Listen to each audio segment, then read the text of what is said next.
Hello all, welcome back to screen space. ఈ వీడియోలో the hunt, the Rajiv Gandhi assassination case Telugu dubbed web series review అయితే తెలుసుకుందాం. Recent గానే Sony live కి అయితే స్ట్రీమింగ్ రావడం జరిగింది. ఏంటి భయ్యా ఇందాకరే శాండ్ మ్యాన్ రివ్యూ పెట్టావు కదా, అప్పుడే ఇది అలా పెట్టేస్తున్నావు అని అడుగుతారేమో భయ్యా. నేను మరీ క్లారిటీగా చెప్తున్నా వినండి. శాండ్ మ్యాన్ సిరీస్ అన్నది నేను ఆఫ్టర్నూన్ అయితే రావడం జరిగింది. నేను అప్పుడే చూడడం స్టార్ట్ చేసా. ఈవినింగ్ అయితే నైట్ 7 to 8 కల్లా కంప్లీట్ అయిపోయింది. సో నేను అప్పుడే రివ్యూ పెట్టేసి స్కెడ్యూల్ అయితే పెట్టా, మార్నింగ్ 6:30కి అప్లోడ్ అయ్యేలాగా. ఇంక ఈ రాజీవ్ గాంధీ అసాసినేషన్ కేసు అంటారా, నాకు ఎర్లీ యాక్సెస్ అయితే ఉంది భయ్యా. కొంచెం రివ్యూస్ పెడతాం కాబట్టి కొన్ని బెనిఫిట్స్ అయితే ఉంటాయి. మాకు అందరికీ ఉంటాయో లేదో తెలియదు, నాకైతే చిన్న బెనిఫిట్ ఉంది ఎర్లీ యాక్సెస్ అన్నది. సో నేను night sand man review schedule చేసిన వెంటనే 11 తర్వాత ఈ సిరీస్ కూడా స్కెడ్యూల్ చేయడం జరిగింది, మార్నింగ్ 10:30కి అప్లోడ్ అయ్యేలాగా. ఎందుకంటే 11 కి మళ్ళీ తమ్ముడు మూవీకి అయితే వెళ్తున్నా. సో దాని రివ్యూ కూడా ఆఫ్టర్నూన్ అయితే వస్తుంది. సో ఆ విధంగా స్కెడ్యూల్ చేసి పెట్టిన వీడియోస్ అనమాట ఇవి. సో చూడకుండా పెట్టేస్తున్నాను అయితే అనుకోద్దు, నేను చూసే పెడుతున్నా రివ్యూస్ అనేవి. ఇక ఈ సిరీస్ విషయానికి వచ్చేస్తే 1991 లో జరిగిన బాంబ్ బ్లాస్ట్ అసాసినేషన్ కేసులో రాజీవ్ గాంధీ గారు ఎలా చనిపోయారు, అసలు ఎవరు చంపారు, ఆ అసాసినేషన్ ఏంటి, వీటన్నిటి చుట్టూ నడిచే స్టోరీ అనమాట ఇది. సో అందరికీ తెలిసి ఉంటుంది రియల్ ఇన్సిడెంట్ ఇదంతా కూడా. సో ఈ రియల్ ఇన్సిడెంట్స్ ని ఈ సిరీస్ లో ఎలా ప్రెజెంట్ చేశారు ఏంటన్నది తెలుసుకునే ముందు మీరు కనుక ఛానల్ కి కొత్తగా వచ్చుంటే welcome to screen space. Video చివరి వరకు చూడండి. మీకు కనుక రివ్యూ నచ్చితే వీడియో లైక్ చేసి షేర్ చేసి ఛానల్ కూడా ఖచ్చితంగా సబ్స్క్రైబ్ చేసుకోండి. అంటే వీడియో కింద డిస్క్రిప్షన్ లో ఇన్స్టాగ్రామ్ లింక్ కూడా ఇచ్చాను, ఒకసారి వెళ్ళి ఫాలో కొట్టండి భయ్యా. ఇక ఈ సిరీస్ విషయానికి వచ్చేస్తే ఫస్ట్ థింగ్స్ ఫస్ట్, నాకైతే నచ్చింది భయ్యా. నాకైతే చాలా బాగా వర్కౌట్ అయింది అని చెప్తా. నాకు ఈ రాజీవ్ గాంధీ గారి అసాసినేషన్ కానీ, వాళ్ళ ఫ్యామిలీ హిస్టరీ కానీ, అసలు ఈ అసాసినేషన్ తర్వాత ఏం జరిగిందో నాకు అసలు ఏమీ తెలియదు. నేను హిస్టరీలో చాలా పూర్ అనమాట. సో నాకు అంత నాలెడ్జ్ లేదు. అందుకే నాకైతే చాలా ఇంట్రెస్టింగ్ అనిపించింది. చాలా చాలా సస్పెన్స్ అండ్ ఇంటెన్స్ గా అయితే ప్రెజెంట్ చేశారనిపించింది నాకైతే. పాజిటివ్స్ విషయానికి వచ్చేస్తే ప్రెజెంట్ చేసిన విధానం చాలా బాగుంది భయ్యా. మీకు స్టార్టింగ్ ఎపిసోడ్ నుంచి ఎండింగ్ ఎపిసోడ్ వరకు చాలా ఇంటెన్స్ అండ్ థ్రిల్లింగ్ వేలో ప్రెజెంట్ చేస్తారు. నాకు అది బాగా వర్కౌట్ అయింది.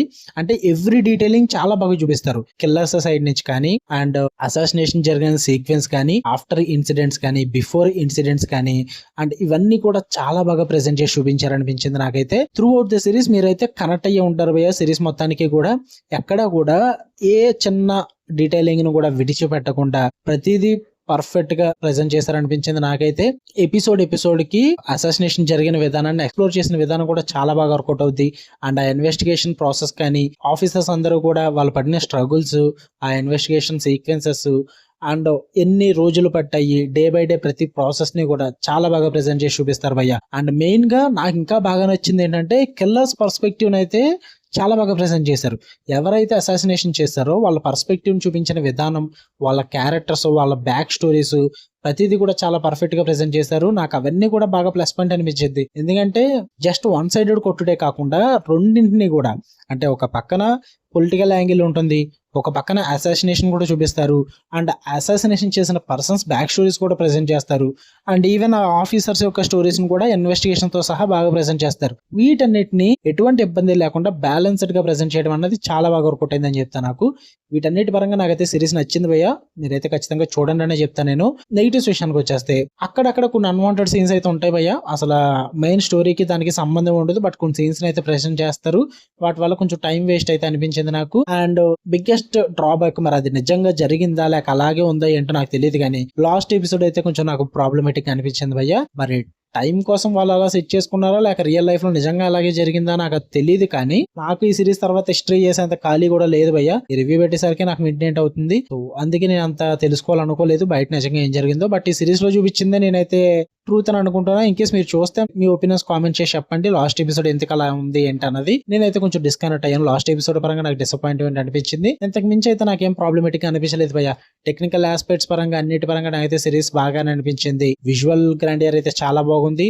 అండ్ ఆ 1991 సెటప్ కూడా చాలా బాగా సెట్ చేసుకున్నారు. నేనైతే సిరీస్ ఎంజాయ్ చేశాను. మీరు కూడా రాజీవ్ గాంధీ అసాసినేషన్ ఏం జరుగుతుందో తెలుసుకుందాం అనుకుంటే ట్రై చేయండి, చూడండి, తెలుసుకోండి. సోనీ లివ్ లో అయితే స్ట్రీమ్ అవుతుంది. టోటల్ 7 ఎపిసోడ్స్ అయితే ఉన్నాయి.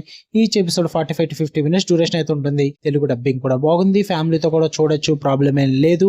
ఓకే, మీకు కనుక రివ్యూ నచ్చితే వీడియో లైక్ చేయండి. And morning sand man series season 2 review కూడా పెట్టాను. ఒకసారి నోటిఫికేషన్ మిస్ అయ్యి ఉంటే ఒకసారి చెక్ చేయండి భయ్యా. అండ్ ఆఫ్టర్నూన్ కి తమ్ముడు మూవీ రివ్యూ కూడా వస్తుంది.